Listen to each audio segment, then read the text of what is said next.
क्या कोई 50 साल तक किसी का इंतजार कर सकता है? रोज सुबह उठकर एक ही रास्ते को देखना, हर शाम ये सोचना शायद आज वो वापस आएगा। लोग कहते रहे वो नहीं आएगा, लेकिन उसका दिल मानता ही नहीं था। उसने अपने दर्द को छुपाया नहीं, उसे धागों में पिरो दिया और बना दी एक ऐसी कहानी जो आज भी जिंदा है। ये सिर्फ एक लड़की की कहानी नहीं, ये हर उस दिल की कहानी है जो किसी का इंतजार करता है। तो कहानी शुरू होती है एक गांव से। कच्चे घर, आम के पेड़ और दूर तक फैली हरियाली। शाम होते ही मिट्टी की खुशबू हवा में घुल जाती थी और कहीं दूर से बांसुरी की हल्की सी आवाज सुनाई देती थी। इसी गांव में रहती थी एक लड़की, साजू। सीधी सी, चुप रहने वाली, लेकिन दिल बहुत गहरा था उसका। उसकी शादी हुई एक जवान लड़के से, रुपाई। रुपाई हंसमुख था, थोड़ा जिद्दी भी, लेकिन साजू से बहुत प्यार करता था। शादी के बाद दोनों की छोटी सी दुनिया बस गई। दिन भर काम और रात को आंगन में बैठकर बातें। कभी साजू हंस पड़ती तो रुपाई उसे देखता ही रह जाता। कभी रुपाई मजाक करता तो साजू शर्मा कर चुप हो जाती। उनकी जिंदगी सिंपल थी, लेकिन सुकून से भरी हुई। लेकिन जिंदगी कब सीधी रहती है।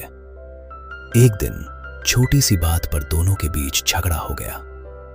बातें बढ़ गईं, आवाज तेज हो गई और गुस्से में रुपाई घर छोड़कर चला गया। जाते वक्त उसने पीछे मुड़कर भी नहीं देखा। साजू दरवाजे पर खड़ी रह गई। उसे लगा वो वापस आएगा, थोड़ी देर में आएगा। लेकिन वो थोड़ी देर कभी खत्म ही नहीं हुई। एक दिन, 2 दिन, फिर हफ्ते, फिर महीने, रुपई वापस नहीं आया। गांव वाले धीरे धीरे कहने लगे अब वो नहीं आएगा। पर साजू का दिल मानता ही नहीं था। वो रोज सुबह उठकर दरवाजे तक जाती, रास्ते को देखती, जैसे आज वो जरूर आएगा। शाम को भी वो वहीं बैठ जाती जहां वो दोनों बैठकर बातें करते थे। इंतजार उसकी आदत बन गया। समय बीता गया और उस इंतजार के साथ साथ उसका दर्द भी गहरा होता गया।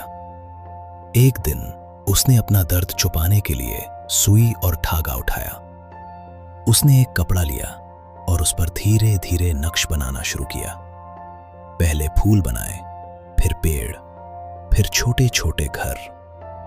लेकिन धीरे धीरे वो नक्श बदलने लगे। अब उसमें उसकी कहानी दिखने लगी। एक कोने में उसने अपनी शादी का दिन बुन दिया, जहां वो और रुपई साथ खड़े थे।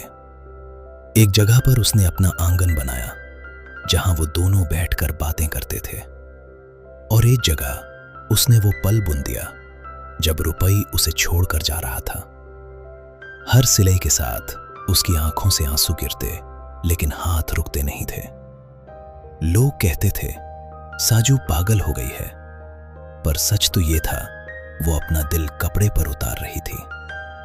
साल बीत गए, उसके बाल सफेद हो गए, चेहरे पर झुर्रियां आ गई, लेकिन उसकी आंखें आज भी वही थीं, रास्ते पर टिकी हुई।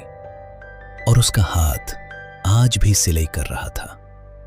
उसका नक्शी कथा अब एक कहानी बन चुका था। एक ऐसी कहानी जिसमें प्यार भी था, दर्द भी और इंतजार भी।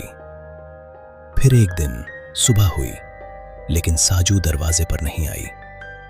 गांव वाले देखने गए तो वो चुपचाप लेटी हुई थी, जैसे सो रही हो।